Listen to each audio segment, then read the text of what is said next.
అందరూ రిజర్వేషన్ గురించి అడుక్కునే స్టేజ్ నుంచి ఆజ్ఞాపించే స్టేజ్కి ఎప్పుడు వస్తారు ఈ బలమైన సామాజిక వర్గం? అడుక్కునే స్టేజ్ నుంచి ఆజ్ఞాపించే స్టేజ్కి. రాజ్యాధికారం అనే కళ చెదిరిపోయింది. దయచేసి ఇంకెక్కడ ఎప్పుడు దయచేసి ఏ ఒక్కరూ ప్రస్తావించకండి, అయిపోయింది. ఆ కళ అలా చెదిరిపోయి ఏం మిగిలిందంటే, ఇప్పుడు నా కళ్ళ ముందు ఒక రంగా గారు కనపడుతున్నారు. ఆ రంగా గారితో కలిసి ప్రయాణం చేసిన వారి వైపా మన ప్రయాణం, రంగా గారి చావు కారణమైన వాళ్ళ మన ప్రయాణం అనేది మనం నిర్ణయించుకోవడం. ఎందుకంటే మనోడు వెనకాల మనం వెళదాం అనుకున్నాం, ఆ కళ అక్కడితో పోయింది. మరి ఇక ఎవరి వైపు, ఎవరి పంచన మనం చేరాలి అంటే అది మీ విజ్ఞత.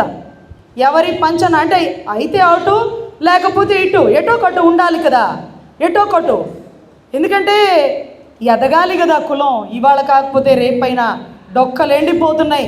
ఫ్లెక్సీలు కట్టడానికి డబ్బులు లేవు, ర్యాలీలు చేయడానికి మనుషులు రాని పరిస్థితి.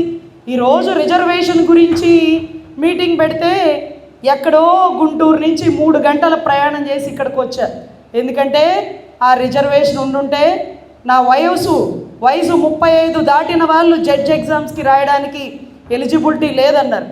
అరే మరి మిగతా వాళ్ళకి ఎలా ఉంది సార్? బీసీలు ఎస్సీలు అంటే వాళ్ళు బీసీలు ఎస్సీలమ్మా, మీది ఓసీ కింద వస్తుంది అంటే, సార్ మేము పేదవాళ్ళం సార్, మాకు అంత డబ్బు లేదు సార్, మళ్ళీ మాకు కూడా ఇలా మమ్మల్ని వాళ్ళతో కలపచ్చు కదా అంటే, మీ రిజర్వేషన్ ఉద్యమం మధ్యలో ఆగిపోయిందమ్మా, అది వచ్చుంటే నువ్వు జడ్జి అయి ఉండేదానివి అంటూ అప్పట్లో హైదరాబాద్ కోచింగ్ సెంటర్ల దగ్గర చెప్పి పంపించేశారు.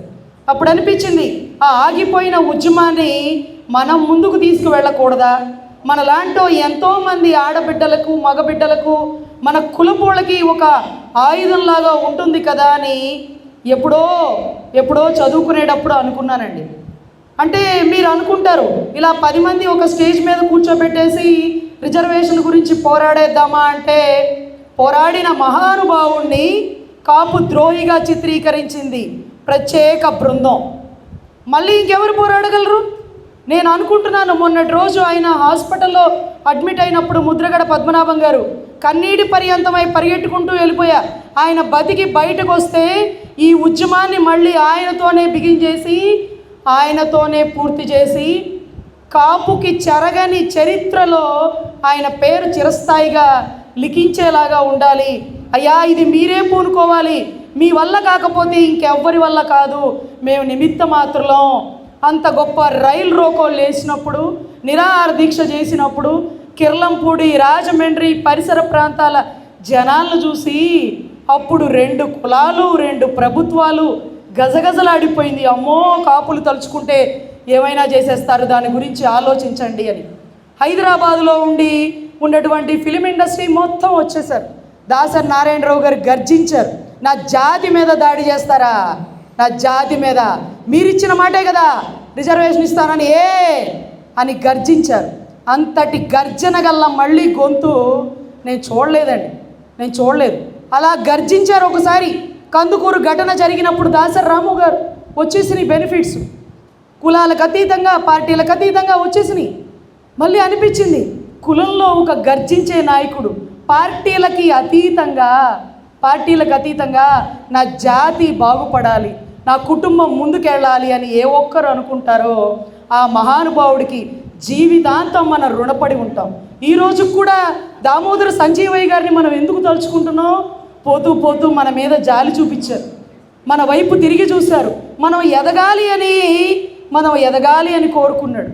మళ్ళీ అలాంటి నాయకుడు మనలోంచే ఒకడు వచ్చి రిజర్వేషన్ గురించి పోరాడకపోతే మన బతుకులు డొక్కలు ఎండిపోతాయి.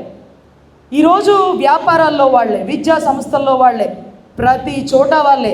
మీ వాళ్ళు ఎక్కడున్నారు రజనీ గారు అంటే కూరగాయల మార్కెట్లో పనిచేసే వాళ్ళు, కార్మికులు, చిన్న స్థాయి ఉద్యోగస్తులు మా వాళ్ళు. మరి ఎందుకు మా వాళ్ళు ఎదగలేకపోతున్నారు అంటే, ఎక్కడున్నాయండి అవకాశాలు?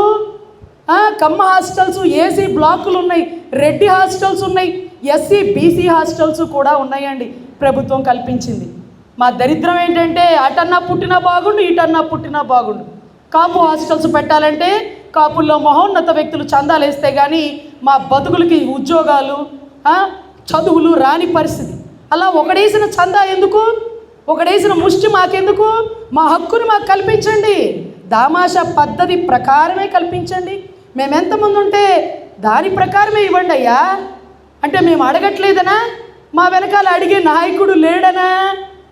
కులం గురించి నన్ను అడగండి, నేను ఈ కులం కోసం కాదు అనే మహోన్నత వ్యక్తులు కూడా ఉన్నారు. కానీ ఎవరో ఒకళ్ళు కులం గురించి మాట్లాడండి అయ్యా. లేకపోతే చరిత్రలో అప్పుడు ఉండేవాళ్ళంట కాపులు భలే పోరాడతారంట. ఏ ప్రభుత్వాలు నిలబడాలన్నా వాళ్ళేనంట.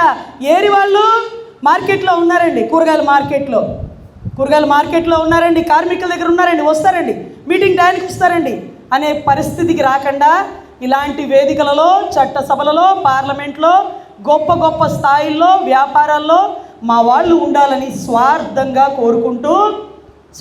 కోరుకుంటూ కులంలో ఒక నాయకుడు బయటకు వచ్చి దీని గురించి పోరాడాలే కానీ మనలాంటి వాళ్ళ వల్ల సాధ్యమే కాదు. దయచేసి దీన్ని పార్టీలకు అతీతంగా కులం ఎదగాలి అని కోరుకునే ప్రతి ఆడబిడ్డ, ఎందుకంటే ఈరోజు ఎంతమంది మందు తాగి చనిపోతున్నారో, ఎంతమంది అప్పుల పాలైపోయారో, ఎంతమంది ఊరేసుకున్నారో దాంట్లో 99% నా కులపోళ్ళే ఉంటారు. ఎందుకంటే ఒకళ్ళని మోసం చేయడం చేతగాని నా కులాన్ని పదే అన్ని కులాలు, అన్ని పార్టీలు మోసం చేస్తుంటే ఎప్పుడయ్యా మేము ఎదిగేది, ఎప్పుడయ్యా మీతో సమానంగా కూర్చునేది అనే పరిస్థితికి వచ్చిందండి. దయచేసి దీని గురించి గట్టిగా పోరాడాలి. మళ్ళీ ముద్రగడ గారితో కాళ్ళ వేళ్ళ పట్టుకునైనా ఈ ఉద్యమాన్ని మీరు పూర్తి చేయండి అయ్యా. అవసరమైతే ఈ ఉద్యమంలో ఎవరైనా ప్రాణం పోతేనే ఈ రిజర్వేషన్ వచ్చింది అంటే మా లాంటి అభాగ్యులకి అవకాశం కల్పించండి అంటూ మనస్ఫూర్తిగా కోరుకుంటూ, కాపు రిజర్వేషన్ మాకు ఖచ్చితంగా కావాలి, ఇది మా నినాదం, మేము అడుక్కోట్లా ఆజ్ఞాపిస్తున్నామని చెప్పాలని కోరుకుంటూ నాకు ఈ అవకాశం ఇచ్చినట్టు